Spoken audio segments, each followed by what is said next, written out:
आजपासून स्ट्रीट शेजारच्या बाईपाशी काही बुका तिचा धंदा आहे, ती आपला चहा पितीला आपल्या घरातनं शेजारी जाऊन बुका ती मोकळीच आहे ना, तिला काय खरंय का खोटं मी काहीच बोललो हे बा. आणि हे बा, प्रसंग आपल्या कुटुंबावर कोणताही जरी आला तर तो आपण निस्तारणार आहे. बरोबर थोडस ऍडजस्टमेंट करायला काय हरकत. सुनबाई थोडी नंगाटे ना असू दे ना, तुझ्यावर जरा धावली ती येऊ दे, थोडी घालून पडून बोलती बोलू दे ना, तू इंद्रिकच आहे, तू फक्त थोडी शांत राह. तुझ्या सुनाला अशी सून येईल का तू काठी टिकीत तिचं भांडण मिटवायला असेल थोडी, आणि 3 म्हातारे तेच करते बाई. तुम्ही हसण्यावारी नेऊ नका, थोडं सहन करा. आणि आज माणसांची सहनशीलता राहिली. आणि आम्ही लोकांचे 32 वर्ष सारखे घोडे सहन करतोय ना, तरी मी तसं माझ्या जागेवर दुसरा बाबा मेहनत असता, पण मी ठणठणीत आहे. सहन करा. कधी पाया पडतो तुमच्या आपल्या घरोघर मातीच्या. आणि पुरुषांना सांगून ठेवतो, आपली गुप्त गोष्ट पोरांनो, तुमची जी गुप्त गोष्ट असेल, प्रत्येकाच्या जीवनात एखादी गुप्त गोष्ट असते, काही झालं तर ती मित्राला सांगायची नाही, कधीच नाही. उद्या जर तुमचं मित्राचं जर खटाकलं तर त्या गुप्त गोष्टीचं भांडवल करून तुमचा मित्र तुम्हाला संपू शकतो. कधीच सांगा होईल काय थोडंफार होईल. कारण त्याचं उत्तर तुम्हाला सांगतो, जे लोक तुमच्या पोरानं, जे मित्र तुमच्या तोंडावर तुम्हाला अतिशय चांगलं म्हणतात, तीच मित्र तुमची आतून दुश्मनी करतात, हे ध्यानात ठेवा.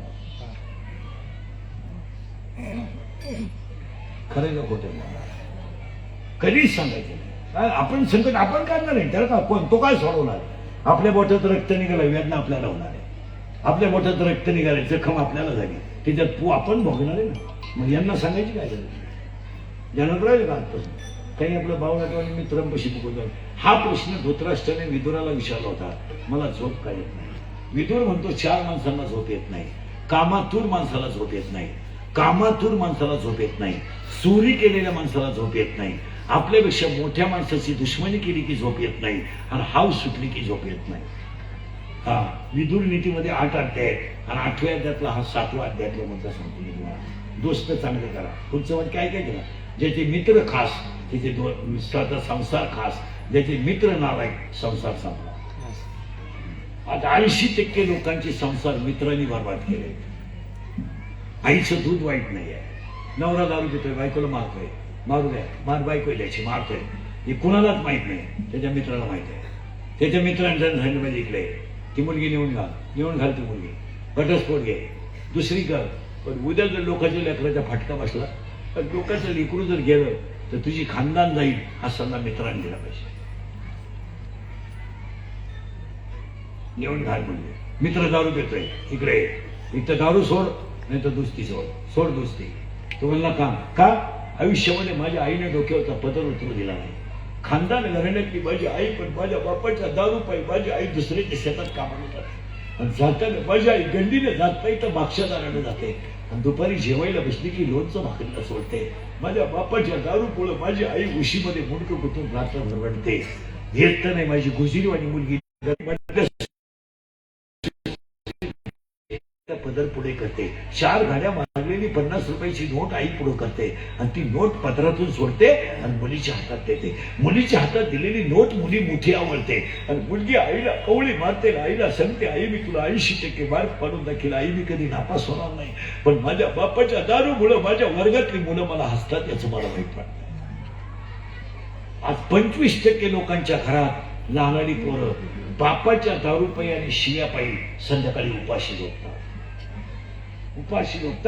आणि 5वीची मुलगी 3रीच्या भावाला कुशीत घेऊन झोपते, तेव्हा ती त्याची आई नसते, बहीण नसते, त्याची आई असते.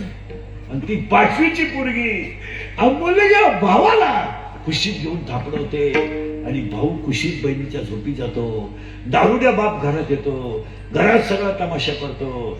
पोरग बहिणीच्या कुशीत झोपी जात, आणि मुलगी तोंडावरची गोधडी काढते, आणि माझा बाप माझ्या आईला कसं मारतो. ही 5वीची पोरगी. आम्ही विचार नाही केला. खरंय का खोटं बोला. 100 पोरांमध्ये 93 पोरं दारू पितात. 93.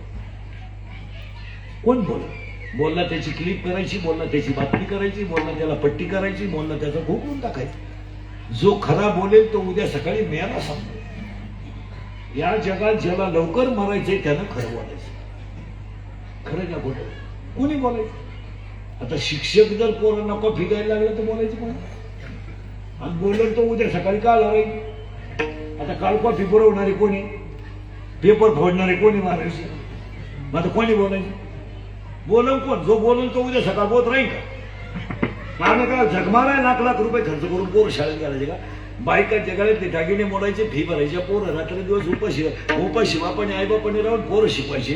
आणि असं केलं म्हणजे संपलं का? आज एक मुलगा 12वी करायचा म्हणजे त्या बापाच्या आयुष्याच्या नुसकानीचा विचार केला केलंय कोण? कोण बोलायचं कोणी? 12वीच्या पोराला कॉफी पुरवायला 10वीच्या पोरगा खिडकीतून कोणी बोलायचं?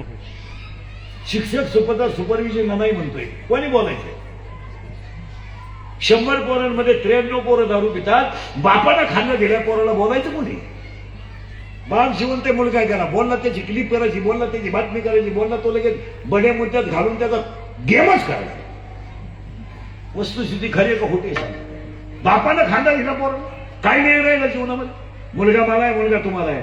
आज हे रक्ताचे पाणी त्यांच्यासाठी करायचे आहे आणि त्यांचा आनंद आपल्याला पाहायचा आहे. आपल्याला अपेक्षा नाही त्यांनी कमावं, आपण फक्त काय पाहायचंय? त्यांचा आनंद पाहायचा आहे. अरे आजीबाई जर वट्यावर बसली आणि नवीन सून घरात आली आणि पोरगान सून जर काम करीत असले तर आजीच्या गालावर आपोआप हसायचा खड्डा पडतो. का? माझ्या कष्टाचं चीज काय तिला अपेक्षा आहे का तुम्ही किती पैसे कमवले का काय? आगला 100 नातू आहे, पण आजीने जर घेतला ना तर 100 रुपयाचं नाही 500 रुपयाचं लुगडा असू द्या आई कपकन पदरते त्या तोंडावर भेटते, हा शेंबूड पदरला पोषिते.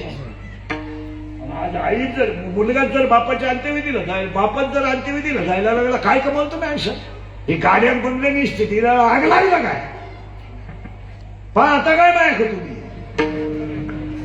अरे तुम्ही हे नबाड्या करून टक्के घेऊन कमिशन करू कमी तर कोणासाठी? कुणासाठी कमवतो तुम्ही?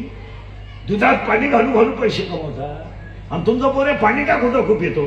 तुम्हाला हे सांगितलं कोणी? कमावता कोणासाठी? आज बाप मुला शांती दिला आहे. हे चित्र आहे का नाही मला सांगा? काय चित्र आहे? आता सांगा मला. माहिती म्हणलं आई जिवंत आहे आणि मुलगा गेला, काय राहिलं आयुष्य? 2 मिनिटं चिंतन करा. काय राहील? सगळं आयुष्य काय राहील? 3 रंगाचं लुगडं नेसली, बांगडी फुटली तर हाताला फडकं बांधलं, कामाला गेली तर लोणचं भाकरीला चोळलं, घर गळायला लागलं तर भांडे काढली घरातले खाली ठेवले, फी भरायची तर कान शब्द केला आणि कान शब्द केला आणि कानातलं काढलं कानात नवऱ्याच्या हातात दिलं. नवऱ्यानं कानातलं पाहिलं, रडला तो. त्याच्या डोळ्यातले थेंब त्या दागिन्यावर पडले. अगं मोडू नको, शेळ्या बकरं विकून मी केलंय, माझी त्याने पुढं तसं सोनं होणार नाही. ती काय म्हणे? माझं खरं सोनं जर चांगलं होत असेल तर मला ह्या सोन्याचं. आणि त्याच आईनं मुलाला अंत्यविधीला जायचं कारण बुद्धी नावाची मुलगी आहे, तिला काम नावाचा नवरा आहे. मी कुठे जाऊ? ती काय तिला वासना नावाची सासू आहे आणि वासना नावाच्या सासूचा नवरा म्हणजे हिचा सासरा. त्या सासऱ्याचं नाव आहे दंभ आणि दंभ नावाच्या नवऱ्याला सासऱ्याला 4 पोरी आहेत. आशा, इच्छा, तृष्णा आणि कल्पना. त्यांचं नाव आहे नंदा.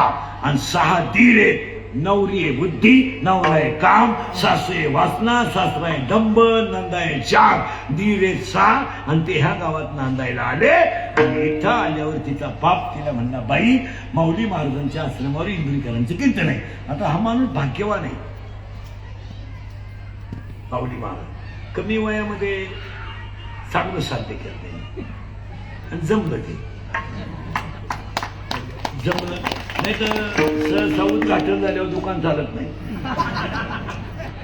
पण ते जमलं. आणि त्या माऊलीवर थोडस काय झालं? 4 गोष्टी आहेत. त्यांचं प्रारब्ध चांगलं आहे, प्रयत्न चांगला आहे, आई वडिलांचा आशीर्वाद आहे आणि संतांची कृपा आहे. नाही तर कोण करेल याचा? आता फक्त त्यांनी वाहवत नाही गेलं पाहिजे. लोकांपासून लांब राहतात. जाऊ दे कोणी हेकड म्हणूया लोकांपासून बाजूला राहील. आणखी जुन्या मान नाव ठेवतो मला मित्र नाही मान जीवलग मित्र नाही. आता एवढे भेटले हाच मित्र आहे. आता हा थोडा बरं भेटलाच नव्हता आज भेटला मित्र. आता पुन्हा केव्हा भेटतो तेव्हा मित्र. मग तुम्हाला आयुष्यात कधी असं घडलं का इंग्लिशचा कोणाला फोन आला का मॅसेज टाकला कधी? आता हे गायकवाद केलं हे कीर्तन संपल्यावर रात्री 3-3 वाजेपर्यंत मोबाईल लोक पाहिजे चुकीच आहे. कीर्तन काल सुद्धा रात्री कीर्तन संपल्यावर 1:30 वाजता फोन करतात कोणाला तू कुठे गेला नदी ओळ घातला काय गेलं थोडस महाराज तसं नाहीये. जगन्नाथ पवार म्हणायचे उसावर जर वाल वाढला तर उसाला धोका नाही पण वाल टिकत नाही. तो वाल उसावर चढवतो.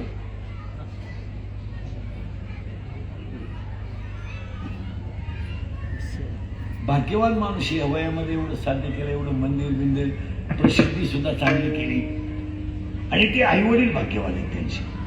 आता ती मुलगी नवरा आला तिचा बाप तिला न्यायला आला. ती म्हणली विचारा माझ्या नवऱ्याला. नवरा म्हणला नाही. सासरा म्हणला नाही. नवरा कोणी काम सासरा कोणी दंभ सासू कोणी वासना नंद आहे 4 दीर आहे 6 आणि तो बाप रडला कारण माझ्या पोरीला कोणी पाठवी नाही. पोरगी बापाजवळ गेली बाबा पाणी पुसा डोळ्याचं पुसा.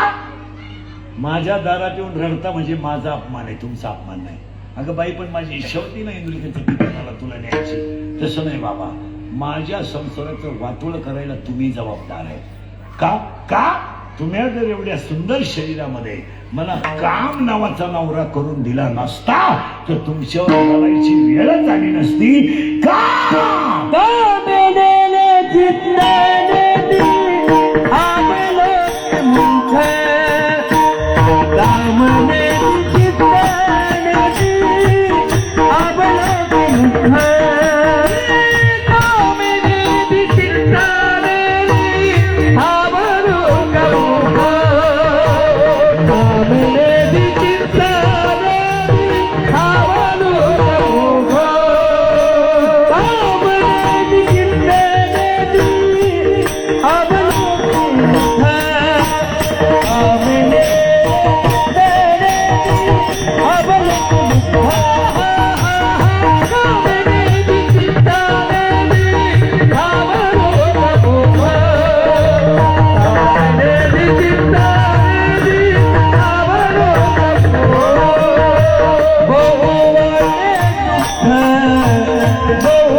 मला तुम्हाला करून दिला नसता.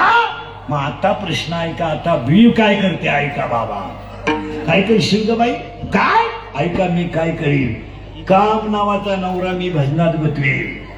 वासना नावाची सासू मी नामात तल्लीन करून देईल.